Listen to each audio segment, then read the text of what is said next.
Hi, my name is Pat, and this is my channel, Book Chat with Pat, and I'm glad that you're here. Today I'm going to be doing a new original tag called My Life in Genre. This is an original tag created by Lekden at Reading from the Depths. And I was tagged by Lekden at Reading from the Depths. Now, this is a complicated tag. There are about four or five different ways that you can do this. So I'm going to read what Lekden wrote on his video, and then I'll just explain a little bit about. I'm going to put some of the prompts in my notes, but I'll explain how you can find the rest of the prompts. So this is what Lekden said. My Life in Genre is an original book tag that gives you a chance to share a little more about the person behind the bookish content. I really enjoy watching tag videos, but instead of just listing off a bunch of books, I thought it would be nice to try and create something that uses literary genres as the inspiration to go a little deeper. There are 12 genres listed, each with one general question. But to make it a little more chaotic, each genre has 4 subgenres, each of those with a question too. How to complete the tag. Okay, you choose 10 questions and answer them as earnestly or as playfully as you want, and then you tag some other folks. Now, how do you choose which 10 questions? Well, here are some ideas.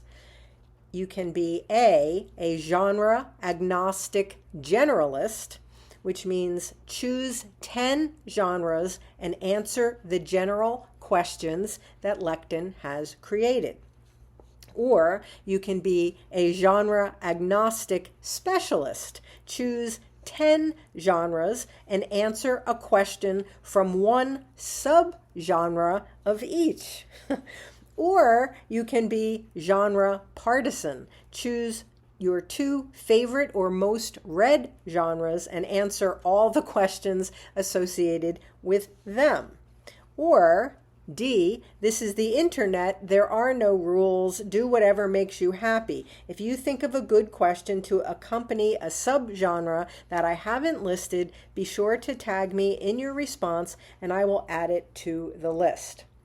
Now, because he couldn't list all of the questions for all of these possibilities, he pinned an explanation and some of the questions. So I'm going to just put a link to his video so that you can go to see what Lekden did and you can find all of the other questions. He decided in his video to do the general questions, which lists 12 genres, and there's one question for each genre. That's what Lekden did in his video. That's what I'm going to do in my video. But I'll put a link to his video so you can find all of the other prompts as well, if this isn't making sense, if my explanation isn't making sense. Okay. So I am going to be what Lekden calls a genre agnostic generalist. And the instructions there are to choose 10 genres and answer the general questions associated with them. Okay, here we go. Number 1, horror. What scares you? What scares me right now is thinking too much about the upcoming election in the United States. I worry deeply about where things might be going. I used to be something of a news junkie, a phrase that I actually hate, but there's no other way to describe it. I used to really overdose on the news. I have had to cut way, way back because it was creating in me such a sense of dread and real world terror. So that's my real world horror. That's where my fears are right now. Okay, number 2, sci-fi. What is something you have done that is beyond belief? Something you didn't think you could accomplish until you actually did it. Well, for one, creating this BookTube channel is something that was beyond anything that I ever would have thought that I would be doing or that I really could do. And here I am doing it. So that's one thing. But beyond that, because obviously I've been doing this now for about 8 months, and that doesn't really sound like it's something that's beyond belief. Something that was beyond belief that I did accomplish was that while I was working full-time, while I was teaching full-time, postgraduate school, I completed training to become a nationally certified psychoanalyst. This included years and years of coursework. It included work in both a state mental hospital and work in a community mental health center. It included the writing of a dissertation. It included 10 years worth of academic study, and I did all of this while I was working full time. I did accomplish this, and it's something that I am very, very proud of. Okay, number 3, fantasy. What excites you? Well, everything around my recent trip to Ireland, the planning of it, and the actual trip was very exciting to me, and it has left me with this profound sense of connection to my ancestral homeland, and it has also left me with a desire to return one day, and I hope not in the too distant future. I'd like to return to Ireland, and I would also like to plan some other trips as well. One would be to Italy, my other ancestral home, the home of my family on my mother's side, and also to England, which is my intellectual homeland, since I have been a reader and a teacher of English literature for most of my life. So that's all very exciting to me. Next, thriller suspense. What makes you anxious or keeps you up at night? Worries about the health and well-being of loved ones, some of my dear friends and my family members, and concerns about the election, as mentioned in number 1. These are things that I lose sleep over. Next, action adventure. What thrills you? Something you do for fun other than reading. It actually thrills me that I can and do work out at the gym every day. I actually get a real rush from fitness, which is not something I would have predicted for myself even a few years ago.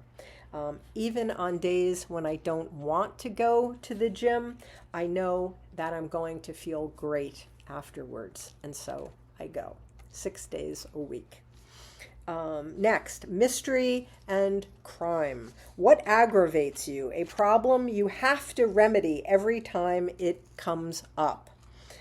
I don't know that I'm able to remedy it, but rudeness really aggravates me.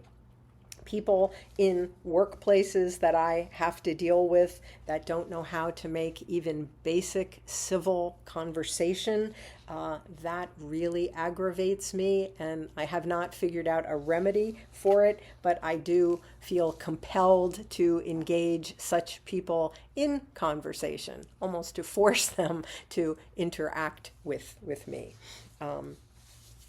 That might sound a little silly, but that is something that really, really bothers me. When people won't make eye contact with you, and they won't greet you in a civil manner. They won't talk to you, in an office, for instance, like a medical office, something like that. Okay, next, humor. What delights you and or makes you laugh? Well, children delight me. I have several small children in my life, and I adore them, and they delight me. And teenagers actually delight me too.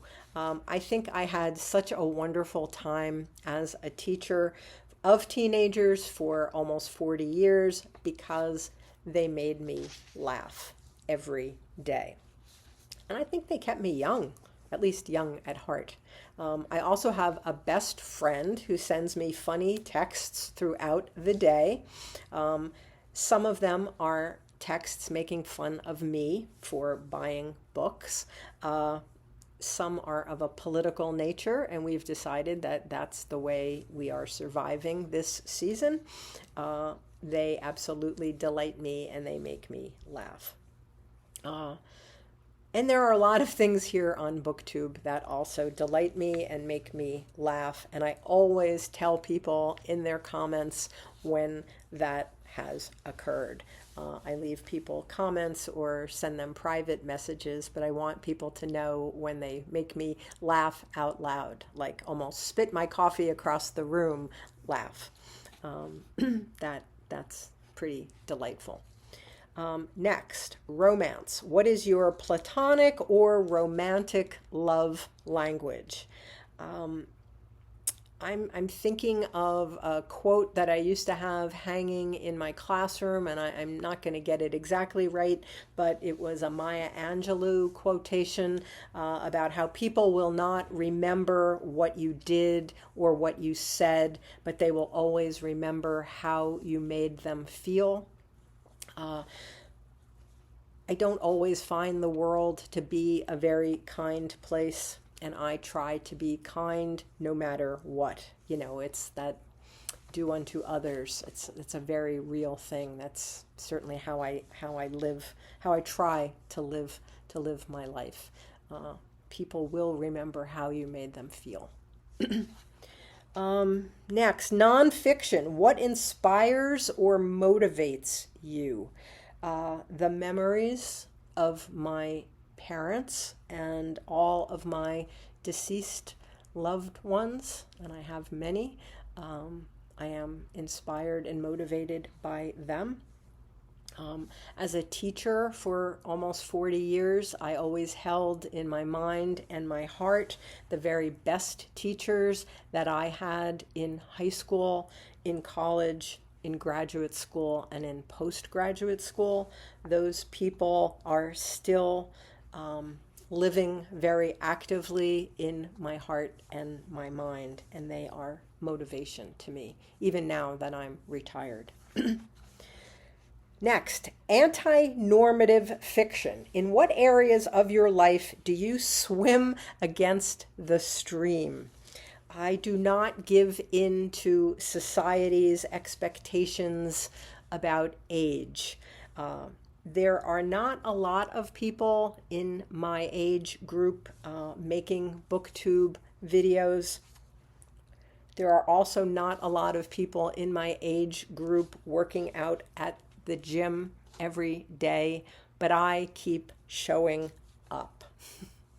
So I think in that way I am going against the stream. Next, literary fiction. What is something you like to take your time with? I am a letter writer, and this is a dying art, I know. I send notes, I send cards, I send letters, snail mail, letters, notes, and cards. And I also write long emails. I have long correspondences with people. And I take my time with all of these things. It's a dying art. It's something, I have letters that have been sent to me by, my parents, my other family members who have passed on, and I cherish those letters, those actual, hard copy artifacts, and it's something that I put a lot of time into, and I value that time. I hope the recipients value it as well. Okay, poetry. What is something ordinary or mundane that you find beautiful or extraordinary? My early morning time. When I was working, I used to get up at 4 o'clock every day. And there were a lot of things that I did at those, early morning hours that were a vital part of my day. Now that I've retired, I sleep in until 5 a.m. every day. I find my earliest hours in the morning before I get ready to go to the gym to be the most beautiful and extraordinary. It's a very, very special time of day. I have a beautiful first cup of coffee. I see if there are any emails that I need to attend to during the day. I read, I pray. I find that I am more alert than I will be for the rest of the day. I find this time to be almost what I would call holy. It is 2.5 hours that I spend in very private, very contemplative time. And it's something that is absolutely ordinary, and at the same time, it is totally beautiful and extraordinary. And finally, tag some people. If this sounds intriguing to you, please consider yourself tagged. Everyone is tagged. This is a really interesting tag, and there are other interesting prompts that I'm going to leave a link to in my notes. Because if you want to specialize in a particular genre or two, you can answer those specific questions. I almost did that. I might come back and do that another time, but this will be it for this one. But if this is interesting to you, please consider yourself tagged by me. Additionally, I'm tagging Gavin at Genre Books, Renee at Beyond Books, Jack at Spread Book Joy, Stuart at Stuart Griffin, though I think, Stuart, you have already been tagged in this by Lekden. Kevin at Kevin Toll Reads. James at Quaint and Curious Volumes. Marilyn at Marilyn Maya Mendoza. Alan at Big Hard Books and Classics. Debs at Rayner Reads Stuff. Aaron at Aaron Facer. Elaine at Cobalt Dragon, and Melinda at A Web of Stories. And anybody else who would like to do this, please consider yourself tagged. Let's see if we can generate some interest in this tag and start spreading this around. It's very, very thought-provoking. So, as always, I thank you for watching. I hope that you're doing well. I'll speak with you again soon. Take care.